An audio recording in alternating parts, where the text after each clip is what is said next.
आज का जो हमारा टॉपिक है वो ग्लोबलाइजेशन के ऊपर है कि ग्लोबलाइजेशन क्या है, इसके फैसेट्स क्या हैं, इसके बेनिफिट्स क्या हैं, इसके में प्रॉब्लम्स क्या हैं, ये सारी चीज़ें हम डिस्कस करेंगे। अभी एक माइक्रो लेवल पे, एक छोटे लेवल पे हमने एक डिस्कशन की अभी तक इंटरनेशनल बिजनेस की। अब हम डिस्कशन कर रहे हैं एक बड़े लेवल पे, मतलब एक ग्लोब की लेवल पे हम डिस्कशन कर रहे हैं ग्लोबलाइजेशन के हवाले से। क्या जहन में आता है ग्लोबलाइजेशन की डेफिनेशन? आयशा बीबी, ग्लोबलाइजेशन आपके ख्याल में क्या है?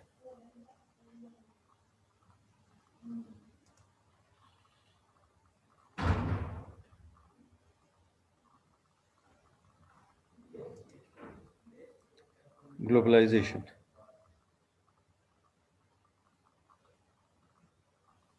कौन डिफाइन करेगा? अमीर हमजा। जी जी। सर इंटरेक्शन कॉल्स फॉर और अगर मतलब ग्लोबलाइजेशन, अगर आप वर्ल्ड को इंटर कनेक्ट करते हैं मतलब इंटरनेट के थ्रू, तो उसको हम ग्लोबलाइजेशन कहेंगे। मतलब उसमें सर मतलब यस सर, जिस तरह सोशल मीडिया हो गया, मतलब सारे लोग ठीक हो गया। कोई और एक डेफिनेशन? दूसरे से इंटरकनेक्ट। फाद आप बिल्कुल सही कह रहे हैं। सर सर ये एक प्रोसेस है ना, इंटरेक्शन और इंटीग्रेशन अमंग पीपल्स जो होती है पीपल्स के दरमियान जो डिस्कशन वगैरह। बिल्कुल सही कह रहे हैं। इसके अलावा सिर्फ डिस्कशन नहीं है, इसमें सिर्फ कम्युनिकेशन नहीं है, इसमें बिजनेस, हम जो जिस कॉन्टेक्स्ट में बात करेंगे हम बिजनेस के हवाले से करेंगे कि हमारे बिजनेसेस जो हैं वो ग्लोबलाइज हो चुके हैं।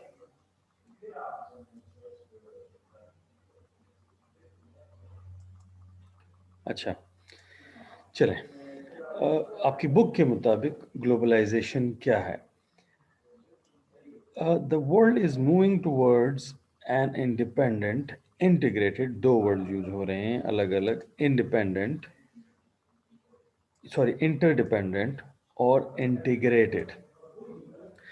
दुनिया जो हमारी है वो एक तो हम एक दूसरे के ऊपर हम डिपेंडेंट होने जा रहे हैं, डिपेंडेंट हो चुके हैं, और दूसरा इंटीग्रेटेड हो चुके हैं। इंटीग्रेशन मीन्स हम आपस में क्लोज हो चुके हैं। The world is moving towards an interdependent, integrated global economic system. हमारा जो इकोनॉमिक सिस्टम करंटली चल रहा है वो एक ग्लोबल इकोनॉमिक सिस्टम है। एक इकोनॉमी दूसरे इकोनॉमी के ऊपर डिपेंडेंट है। एक इकोनॉमी में कोई मसला होता है, उसके जो प्रॉब्लम्स हैं वो दूसरी इकोनॉमी में भी नज़र आना शुरू हो जाते हैं। जैसे कि किसी भी, अभी ये आप देख लें, स्टॉक मार्केट्स हैं, दुनिया भर की स्टॉक मार्केट्स हैं।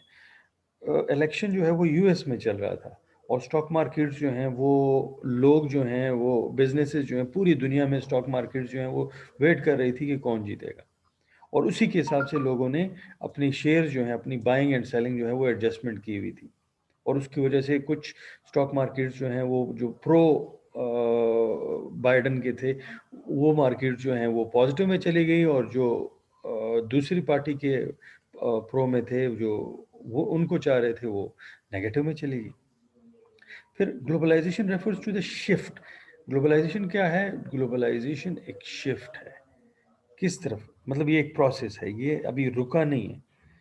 Shift towards a more integrated and interdependent world economy। ये जो शिफ्ट है फ्रॉम आइसोलेटेड वर्ल्ड इकोनॉमीज, पहले अगर एक इकोनॉमी होती थी, फर्ज कर लें ये कोई मुल्क है, हिंदुस्तान है, और ये उस वक्त कोई अफ्रीका में कोई मुल्क है, इनके दरमियान में अगर ये लोग सफ़र करते थे तो इनको महीने लग जाते थे, बहुत मुश्किल होता था एक दूसरे के साथ बिजनेस करना। लेकिन अब अगर आप इंडिया में बैठे हुए हैं या आप पाकिस्तान में बैठे हुए हैं, तो आपको पता है कि आप अफ्रीका में कौन सी चीज़ आपको मिल सकती है, या वहाँ पे किस किस्म के लोग रहते हैं, उनके कल्चर के बारे में आप सीख सकते हैं, उनके साथ आप बिजनेस कर सकते हैं, उनके साथ वहाँ पे आप ट्रिप के लिए जा सकते हैं, फिर आपके लिए कोई मसला नहीं है। लेकिन अगर आप पिछले, आज से 100 साल पहले या 200 साल पहले या 1000 साल पहले आप ज़माने में चले जाएं, तो वहाँ पे जो इकोनॉमीज़ होती थी वो, उसमें कोई इंटीग्रेशन वाला कोई कॉन्सेप्ट था ही नहीं, इंटरडिपेंडेंसी वाला कोई कॉन्सेप्ट था ही नहीं, बिल्कुल आइसोलेटेड इकोनॉमीज होती थी। आपको ये नहीं पता होता था कि साथ जो मुल्क है उसमें कितनी लैंग्वेजेस बोली जाती हैं, वहाँ पे लोगों का कल्चर कैसा है, वहाँ पे लोगों का रहन सहन कैसा है, वहाँ पे लोग किस तरह का लिबास पहनते हैं, नहीं पता। बहुत कम लोग जो बहुत ज़्यादा शौकीन होते थे और उस वक्त काफ़िलों की शक्ल में सफ़र करते थे, या बहुत ज़्यादा एक्सट्रीम केसेस में लोग होता था, थोड़ा बहुत बिजनेस होता था, वो ऊँटों के ज़रिए से या घोड़ों के ज़रिए से काफ़िलों की शक्ल में बहुत दूर दूर लोग जाते थे, लेकिन उनको बहुत ज़्यादा टाइम, मंथ्स लग जाते थे। तो अब वो नहीं है। अभी आप किसी भी मुल्क में आप इंटरनेट पे बैठें और कोई भी चीज़ आपको चाहिए, आप ऑनलाइन मंगवा लें, विदिन 2 to 3 डेज़ या विदिन अ वीक आपको वो चीज़ आपके घर में मिल जाती है। या अगर आपने किसी ट्रिप पे जाना है, कोई आपने प्लान करना है कोई ट्रिप, तो आप देखें, उस कंट्री के बारे में पढ़ें, आपको पहले से पता होता है कि वहाँ पे क्या चीज़ आपने खानी है, क्या कहाँ-कहाँ पे आपने घूमना फिरना है, आपको होटल में अगर बुकिंग करवानी है तो पहले से आपने बुकिंग की हुई है, कल्चर का आपको पता है कि किस तरह का आपने लिबास पहनना है, वही लिबास आप ऑनलाइन पहले से ले चुके होते हैं या वहाँ पे पहुँच के आप ले लेते हैं, सारी चीज़ें आपको पता हैं। और दूसरी चीज़ यहाँ पे जो वर्ड आ रहा है वो है इंटरडिपेंडेंट का। आजकल अगर एक मुल्क में कोई प्रॉब्लम होती है, वहाँ पे कोई लड़ाई हो जाती है, या तो आसपास की जितनी भी ममालिक होते हैं वो डिस्टर्ब हो जाते हैं उसकी वजह से, वो इकोनॉमीज़ भी डिस्टर्ब हो जाती हैं। जैसे अफ़गानिस्तान में मसला हुआ था 2001 में, उसकी वजह से इंडिया, पाकिस्तान और ये जो पूरा रीजन था वो डिस्टर्ब था। अभी थोड़ी सी स्टेबिलिटी आई। जी, ग्लोबलाइजेशन की डेफिनेशन में अगर आप लोगों का कोई क्वेश्चन हो।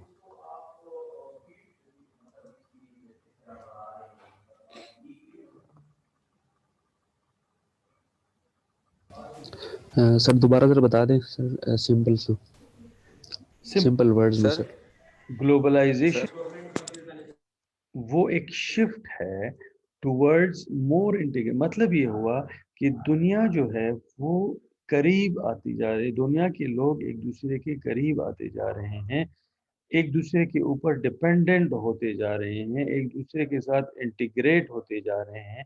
और ये जो प्रोसेस है, ये इंटरडिपेंडेंसी बढ़ने का या इंटीग्रेशन बढ़ने का, इस प्रोसेस को हम ग्लोबलाइजेशन कह रहे हैं। ये जो प्रोसेस है,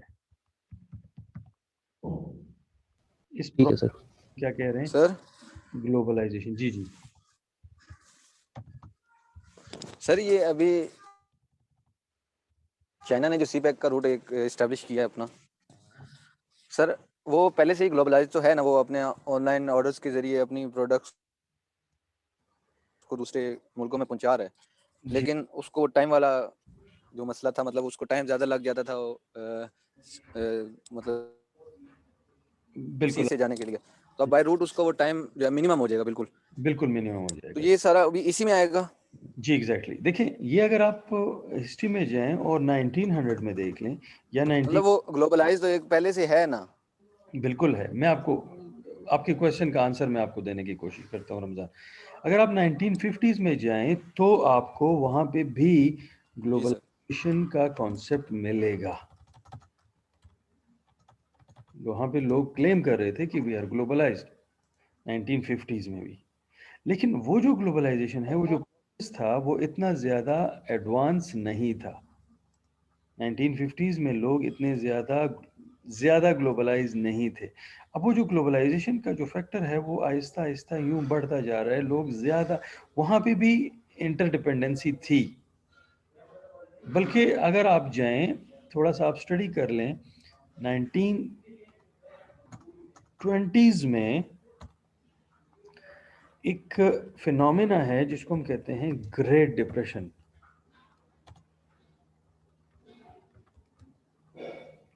इसके बारे में आप पढ़िएगा।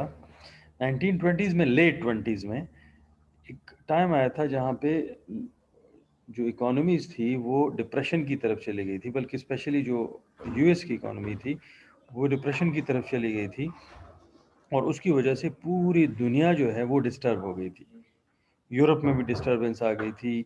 मतलब कि 1920s में भी ये इंटरडिपेंडेंसी थी, इंटीग्रेशन कहीं ना कहीं पे आपको नज़र आती थी, लेकिन इतनी ज़्यादा नहीं थी। जैसे कि फिर इंटरडिपेंडेंसी जो है 1950s में और ज़्यादा बढ़ गई। लेकिन जब आप आ जाते हैं टुवर्ड्स 2020, जो करंट वक्त में आप हैं, तो यहाँ पे वो जो ग्लोबलाइजेशन का असर है या जो इंटरडिपेंडेंसी है या जो इंटीग्रेशन है वो ज़्यादा मजबूत हो गया। हम ज़्यादा जो ऑनलाइन उसकी वजह से या कंप्यूटर के ज़्यादा इस्तेमाल की वजह से या इंटरनेट की स्पीड की वजह से ज़्यादा इंटरडिपेंडेंट हो गए और आज से 10 साल बाद भी यही प्रोसेस चलता रहेगा। मैंने क्या कहा कि ग्लोबलाइजेशन क्या है, ये एक प्रोसेस है, ये एक प्रोसेस है, ये एक ऑन गोइंग प्रोसेस है। जब हम जाएंगे टूवर्ड्स 2030, अगर ये वक्त हमने देख लिया तो यहाँ पे आप देखेंगे कि हो सकता है अभी हम 4G जो है वो हमारे पास अभी कुछ लोगों के पास है, लेकिन एजाज के पास अभी भी 4G नहीं है। एजाज ने अभी ज्वाइन किया है और वो DIA खान में बैठा हुआ है। अब अभी भी हम 4G टेक्नोलॉजी में नहीं है, लेकिन जब 30 में जाएंगे तो हो सकता है कि हमारे पास कहीं हम 10G यूज़ कर रहे होंगे। तो 10G का तो मतलब ये हुआ कि सारी चीज़ें रियल टाइम में हो रही होंगी। रियल टाइम में हम एक दूसरे के साथ, मतलब कोई मसला ही नहीं होगा कनेक्टिविटी का। हर वक्त हम कनेक्टेड होंगे, ऐसे गैजेट्स होंगे हमारे पास कि वो आपको नज़र भी नहीं आएंगे और आपकी मतलब आप देखिए ज़रा कि आपने ये 2005 से लेके या 2010 से लेके 20 तक का वक्त आपने देख लिया, इसमें कितना चेंज आया है। इसमें ज़रा आप खुद अंदाज़ा लगा लें कि 2010 में क्या था, 2010 एंड देन 2020। अब कनेक्टिविटी को देख लें, 2010 में आप 1G पे वो वाला एक वो आता था और बहुत स्लो इंटरनेट पे आप काम करते थे और स्मार्टफोन जो है बहुत कम लोगों के पास था। लेकिन जब आप 2020 में आए तो ऑनलाइन बिजनेस भी बढ़ गया, इंटीग्रेशन बहुत ज़्यादा हो गई है। ये ज़रा आप इस चीज़ पे आप खुद, मतलब वो तो 30s का वक्त तो हमने नहीं देखा वो सारी चीज़ें, लेकिन ये तो आपके सामने है कि 2010 से लेके 2020 तक कितना चेंज आया है। ये जो ग्लोबलाइजेशन का प्रोसेस है ये कितना स्पीड अप हुआ है। और जब हम 2020 से जाएंगे 2030 की तरफ तो आप सोच आप ज़रा थोड़ा सा अंदाज़ा लगा लें कि हम कितने एडवांस हो चुके होंगे।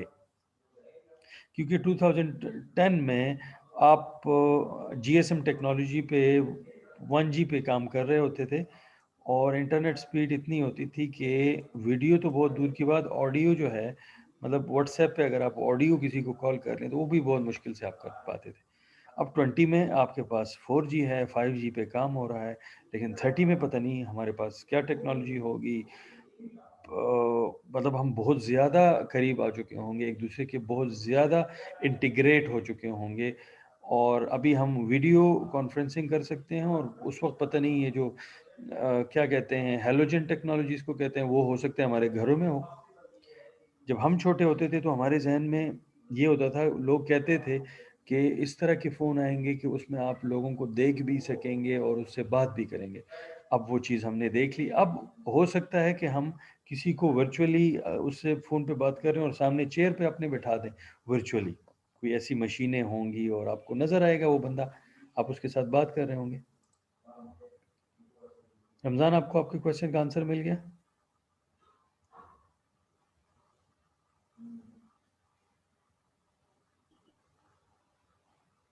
रमज़ान,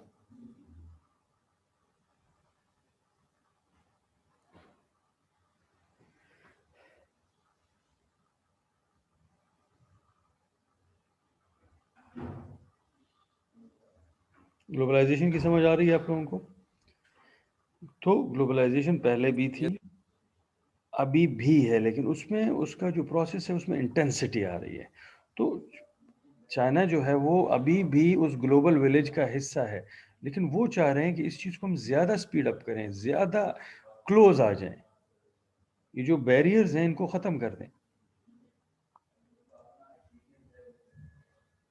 क्लियर हो गया? ये स्लाइड में कोई मसला हो तो आप बता दें। इस डेफिनेशन में पढ़ें और समझने की कोशिश करें।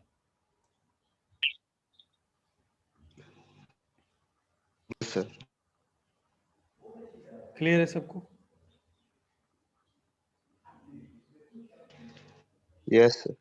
तो ग्लोबलाइजेशन अगर आपसे कोई पूछे कि व्हाट इज ग्लोबलाइजेशन, तो globalisation is a shift towards a more integrated and interdependent world economy. मैंने यहाँ पे वर्ड यूज़ किया है, वर्ल्ड इकोनॉमी का वर्ड यूज़ किया है, वर्ड इकोनॉमीज नहीं यूज़ किया।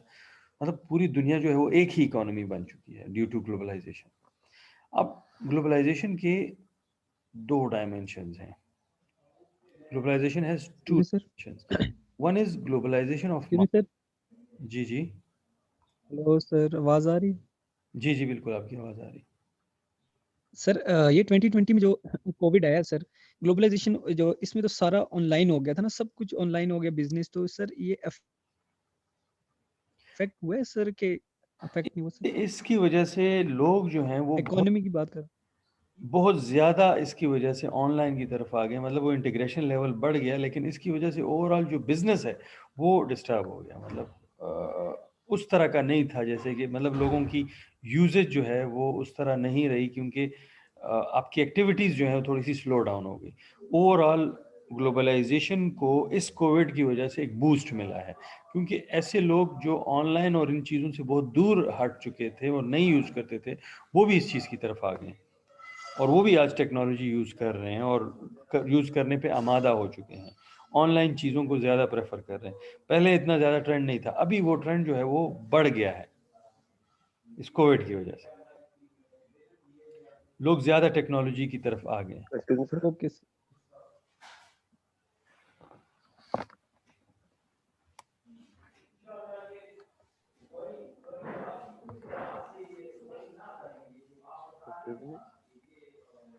आगे चलें. सर आपसे क्वेश्चन था कि मतलब ये अगर पाकिस्तान मतलब अक्सर ये अफगानिस्तान का बॉर्डर बंद जी कर देते हैं ना, मतलब हर तरह के बिजनेस के लिए, तो ये ग्लोबलाइजेशन की इंटरडिपेंडेंसी में आएगा कि मतलब इंटरडिपेंडेंट नहीं, तो अगर मतलब इंटरडिपेंडेंट है ना, कि अगर मतलब ये बॉर्डर बंद कर देते हैं तो हम इंटरडिपेंडेंसी जो है उसको कम कर रहे हैं. मतलब वो जो मतलब बिजनेस तो नहीं हो सकेगा. ग्लोबलाइजेशन जो है उसमें बॉर्डर्स ख़त्म कर रहे हैं हमने, तब हम ग्लोबलाइजेशन की तरफ जाएंगे. लेकिन अगर आप बॉर्डर को क्लोज कर रहे हैं, ये तो है. बॉर्डर्स को बहुत ज़्यादा स्टेगनेंट कर रहे हैं, तो वो तो आप ग्लोबलाइजेशन के अगेंस्ट जा रहे हैं. ग्लोबलाइजेशन में तो ये जो आगे हम डिस्कस करेंगे, यूएन वाले या जितने भी इदारे हैं, वो आपको ये कह रहे हैं कि आप ग्लोबलाइजेशन को प्रमोट कर रहे हैं, बॉर्डरलेस आप चले जाएं. बॉर्डर्स के ऊपर इतनी ज़्यादा ये जो सख्ती है, ये चीज़ें ख़त्म कर दें, बिजनेस करें एक दूसरे के साथ.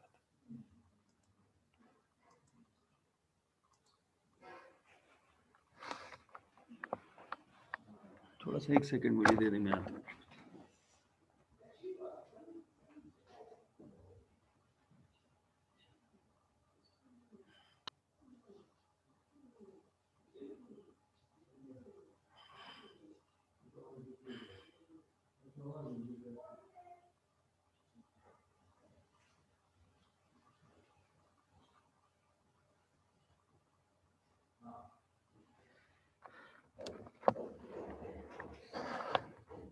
जी, आपको क्लियर हो गया ये अफगानिस्तान वाली बात? Yes sir. अच्छा, यहाँ पे दो डायमेंशंस हैं ग्लोबलाइजेशन के. One is globalisation of markets, कि हमारी जो मार्केट्स हैं वो ग्लोबलाइज हो चुकी हैं. दूसरा ये है कि जो प्रोडक्शन है वो भी ग्लोबलाइज्ड है.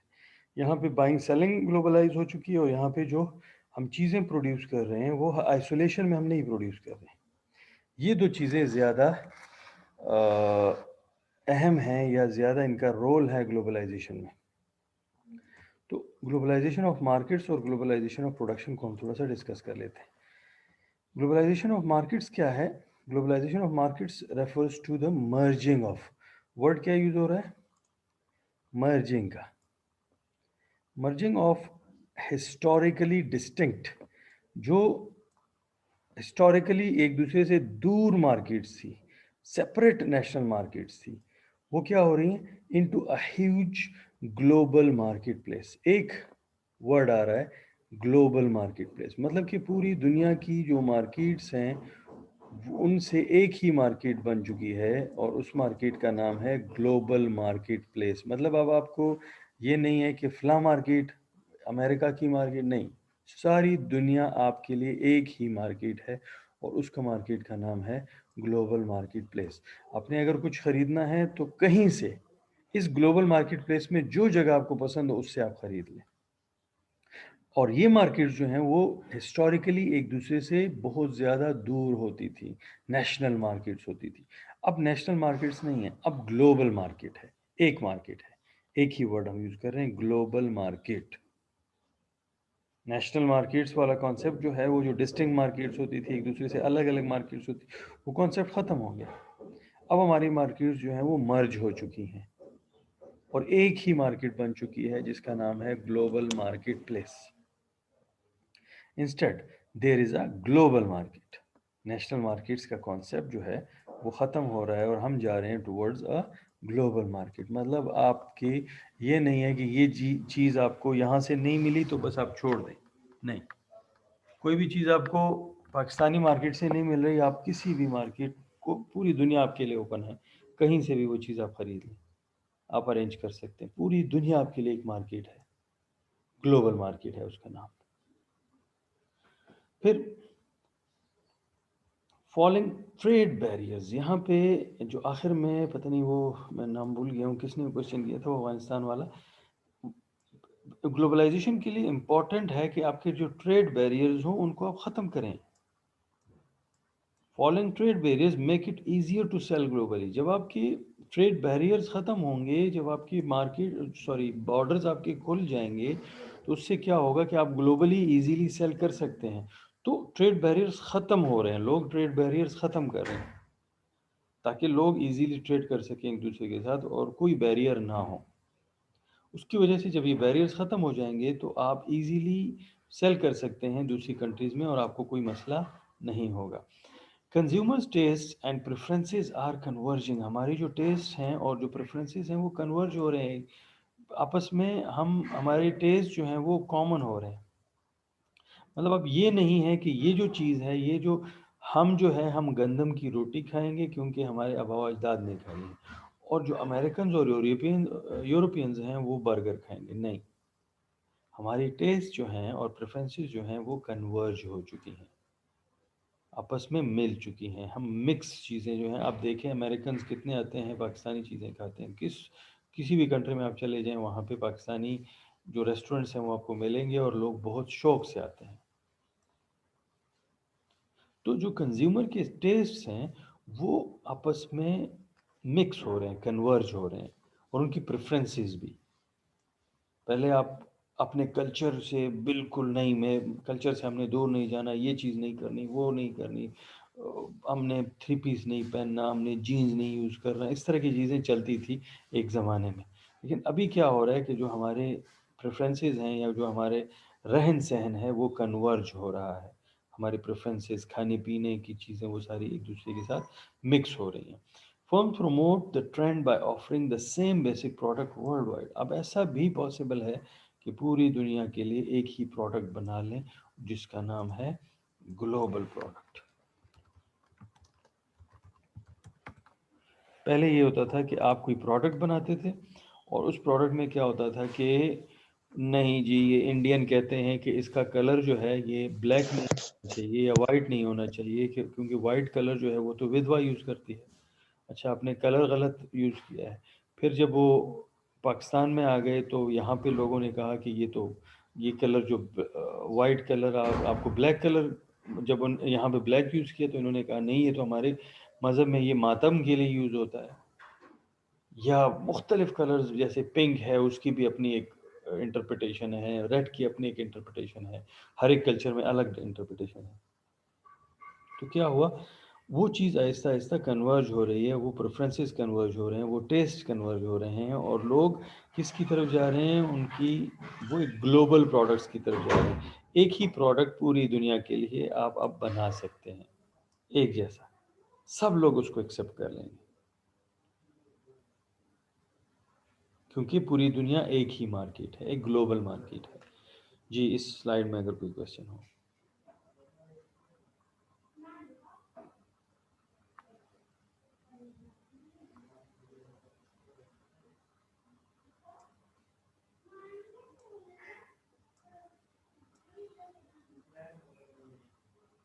स्लाइड क्लियर है? No sir. क्लियर है सर। अगर कोई क्वेश्चन हो, कुछ डिस्कस करना चाहें या कुछ ऐड करना चाहें तो आप ओपन है, आपके लिए कोई मसला नहीं है। हम ग्लोबलाइजेशन पढ़ रहे हैं, हम बिल्कुल ओपन हैं, कोई मसला नहीं है।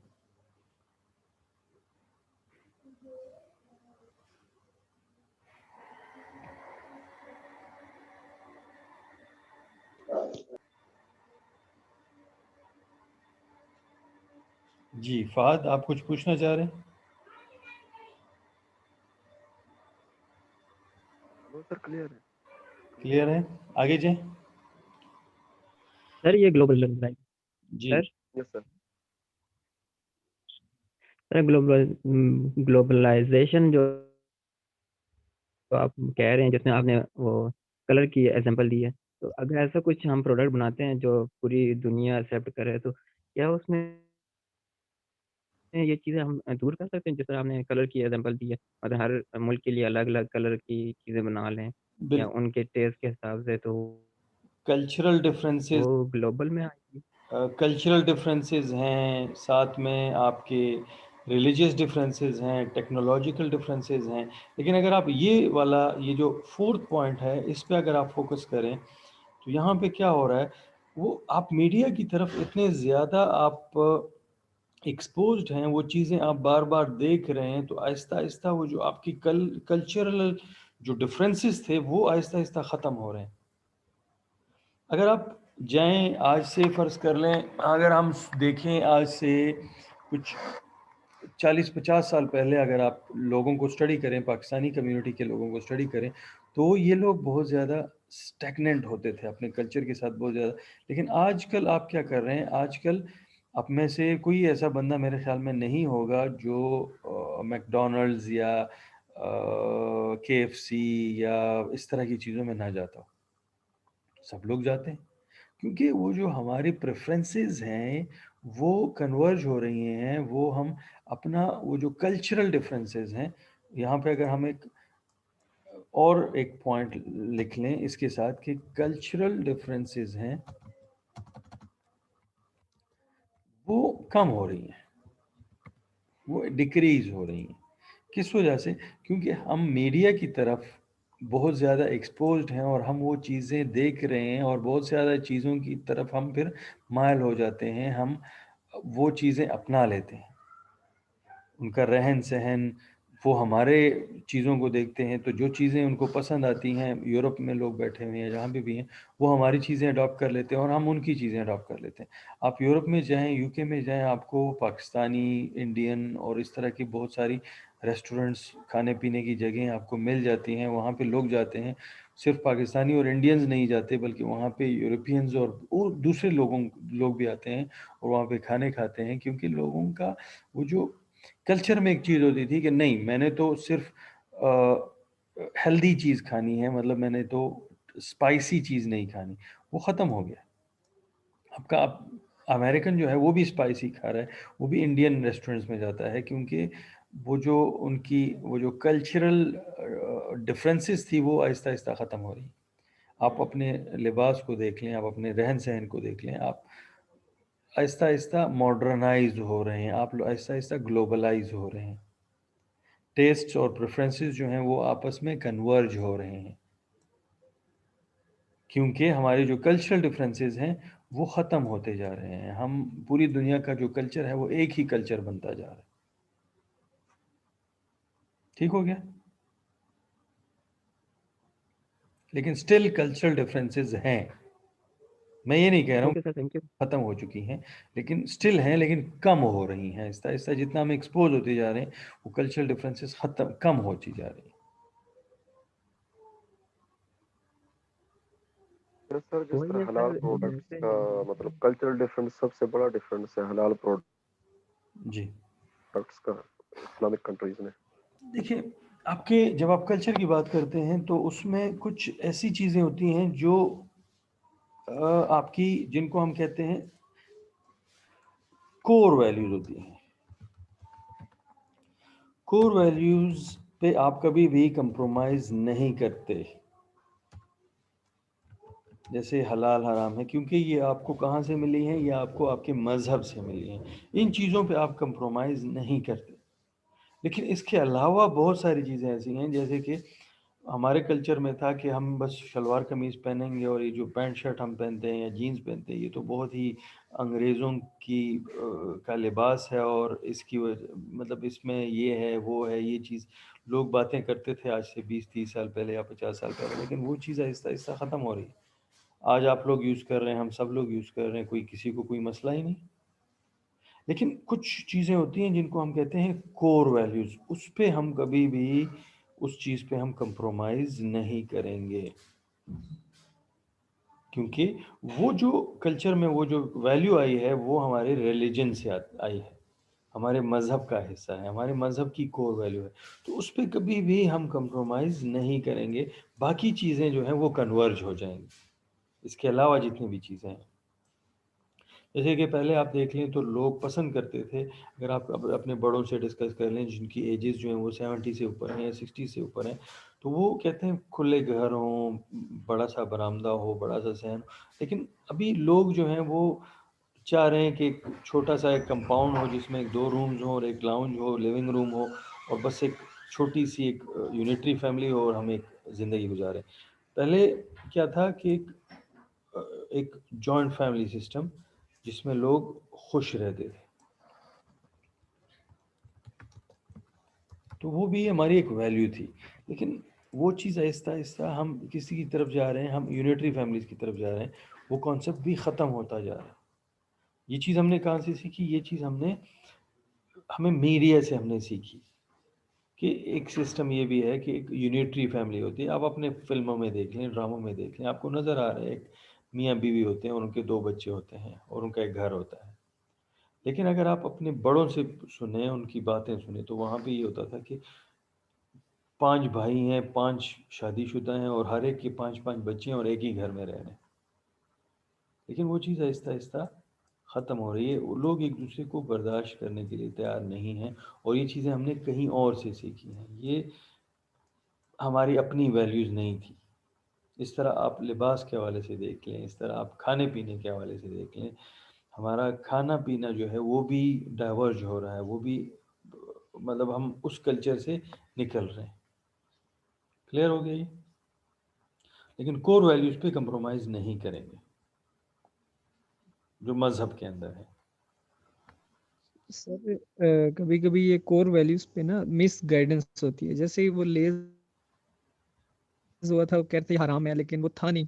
मिसगाइडेंस बहुत है सर, हाँ, अबाउट कोर वैल्यूज़ के। देखें, जितना आप एक्सपोज़र आपका ज़्यादा होता है, उसमें आपको मिसगाइड करने के चांसेस भी ज़्यादा होते हैं। देखें, आप ओपन करें कभी आप फ़ेसबुक पे जाते हैं, तो आपको नज़र आता है एक बम्बार्डमेंट होती है इन्फॉर्मेशन की। उसमें से फ़र्ज़ कर लें एक दिन में 100 चीज़ें आप देख रहे हैं, तो वीडियोज़ होती हैं, उसमें कुछ डिस्कशंस होती हैं, मज़हब के हवाले से भी होती हैं और मुख्तलिफ़ प्रोडक्ट्स के हवाले से भी होती हैं। तो उनमें से अगर हम उनको सही तरीके से स्टडी करें, तो आपको नज़र आएगा कि कम से कम 40 जो हैं, आउट ऑफ 100 चीज़ें जो हम देख रहे हैं, वो जो हैं, वो फ़ेक होती हैं, गलत होती हैं। अब ये है कि सब लोगों ने अपना एक बिज़नेस करना है। आपको बहुत सारी इन्फॉर्मेशन ऐसी मार्केट में मिलेगी फ़ेसबुक पे या कोई भी सोशल मीडिया आप यूज़ कर लें, जो आपको हमेशा मिसगाइडेंस की तरफ लेके जाएगी, आपको मिसगाइड करेंगी वो इन्फॉर्मेशन। तो अब आपने जिस दौर में आप लोग रह रहे हैं, वो जो ग्लोबलाइज़ेशन के दौर में आप लोग रह रहे हैं और इतना ज़्यादा आप सोशल मीडिया के ऊपर डिपेंडेंट हैं, तो आप इतने आपके अंदर इतनी एजुकेशन होनी चाहिए, इतना आप एजुकेटेड होने चाहिए कि उस चीज़ को आप सही तरीके से यूटिलाइज़ कर सकें। अगर आप इतने एजुकेटेड नहीं हैं, तो फिर आप इन चीज़ों से दूर रहें, कि आप इतना नहीं कर सकते कि ये चीज़ जो है आप कंसल्ट करें। आप किसी ऐसे बंदे के साथ कंसल्ट कर सकते हैं कि वो आपको सही तरीके से गाइड करे, बजाय इसके कि आप हर चीज़ अभी तो हम हर चीज़ कोई भी छोटा-मोटा मसला आ जाता है कि घर में कोई मसला है, ये हमने कोई चीज़ फ़िक्स करनी है, जल्दी से यूट्यूब खोल लिया। अब यूट्यूब पे जो वीडियो है, हो सकता है कि उस बंदे ने जानबूझ के वो काम गलत तरीके से किया हो और आपको मिसगाइड कर रहा हो, लेकिन हमने तो उसी को फ़ॉलो करना है। इस तरह आप मज़हब के हवाले से भी बहुत सारी चीज़ें जल्दी-जल्दी हमने मोबाइल खोल लिया और उस हवाले से तो बहुत सारी अहादीस हैं जो कि यहूदियों ने या दूसरे किसी मतलब होते हैं लोग जो इंतशार पैदा करते हैं, उन लोगों ने उसको बिगाड़ दिया है और आपके सामने प्रेजेंट कर रहे हैं। तो जब आप वो इन्फॉर्मेशन देखते हैं और उस पर अमल करते हैं, किसी मतलब सही किसी आलिम के साथ या किसी बंदे के साथ कंसल्ट नहीं करते, तो वो आप ऑटोमेटिकली आप मिसगाइड हो जाते हैं।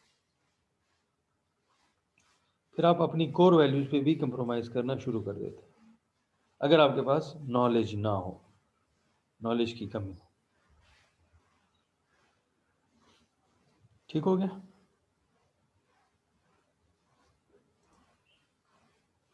Okay sir.